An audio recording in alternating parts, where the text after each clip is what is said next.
this penitentiary chance for you, you get what I'm saying, would do. You know, mold that child in that same way. You get what I'm saying? It's hard, it's rough, it's all that. But if you're not down for the struggle, why even mess with a man that is out here taking penitentiary chances?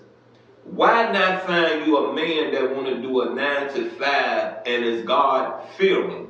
Why not find that man so that man would never leave you and your child? Why not? Why? Because you feel the grass is always greener on the other side. You feel that when a man that you are sexually involved with tell you no, that you have to go out and do the most devilish acts to get what you want or to prove that you don't need them. You get me? If you're an independent woman, whether you're with a companion or not, you should be able to go out here and get it yourself, right? Right? I know I need to speed this up. Speed this up real fast because, because of the time that I'm trying to minimize this at. But I want to elaborate on something, you know what I mean? There was a woman I was messing with, really like her, you know what I mean? I'm not going to say we ever mess with each other, because I'm not going to say that was a relationship. That was more of a friendship than more than anything. That was more of two people dating, trying to figure out whether or not we are compatible to each other. You feel what I'm saying? And the things that I found out about this woman is this right here. I don't care if she's married. I don't care if she's with a man that breaks his neck for her.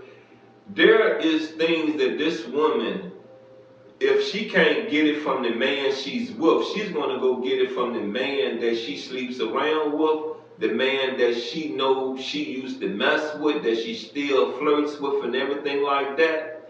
I told my cousin one day, I say, my biggest fear of messing with this woman is that she would not sacrifice her love. You understand what I'm saying? She would not do that for me. So I don't want to be in that situation. So I always kept it friendly with her. You feel what I'm saying? There's not a doubt in my mind that we could not have been sexual. You understand what I'm saying? But coming along with being sexual with her, there's a fee. I ain't paying for it. No, I'm not paying for it. You understand what I'm saying? That's not what I want you for. I want you for a comforter, a soulmate, maybe my next child's mother, because I see the intelligence in you. I see how you raise your children. I'm very impressed with you. You feel me?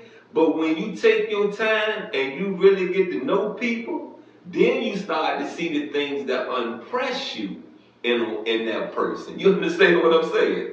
See, I sat there for years. You understand what I'm saying? Listening to how this man treats you. Listening to how this man has done the most nastiest thing to you. So now this man over here is going to go take you out and do this and that with you. You got what I'm saying? I've listened for years.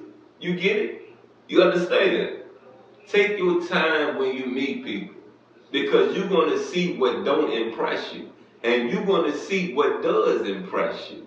And you need to balance. If it doesn't balance, you got what I'm saying? There's more that don't impress you than there are more that do impress you. I know if you don't impress me, I know what I'm going to do.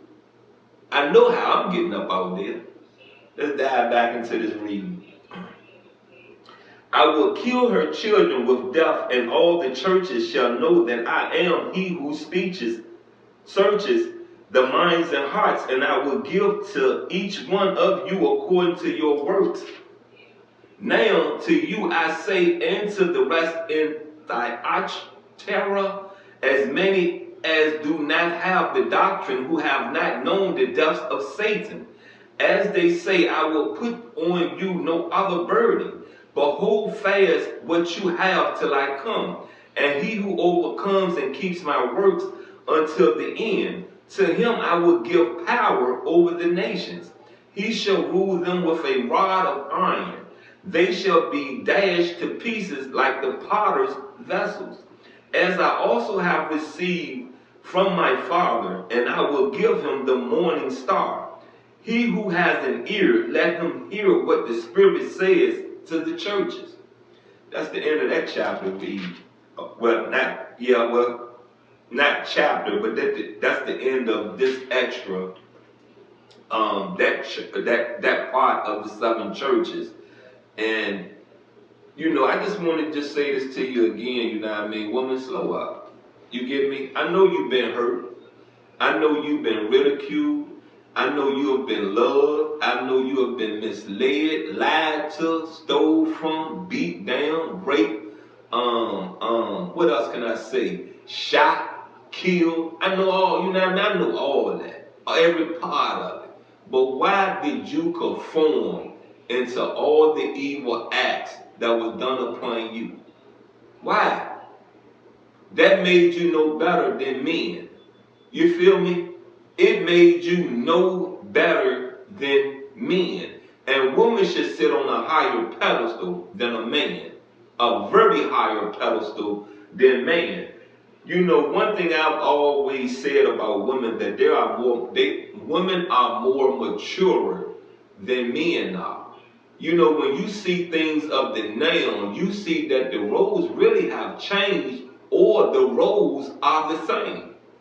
There's immaturity in men. There's immaturity in women. So who are we to look for answers? Come on now, who is the little baby supposed to look for all the answers? Your mama immature, your daddy immature, your mama on drugs, your daddy on drugs. So who the baby supposed to look to for answers? Look, you've been with the nasty pastor. There's been another extra. I'm out. I love you.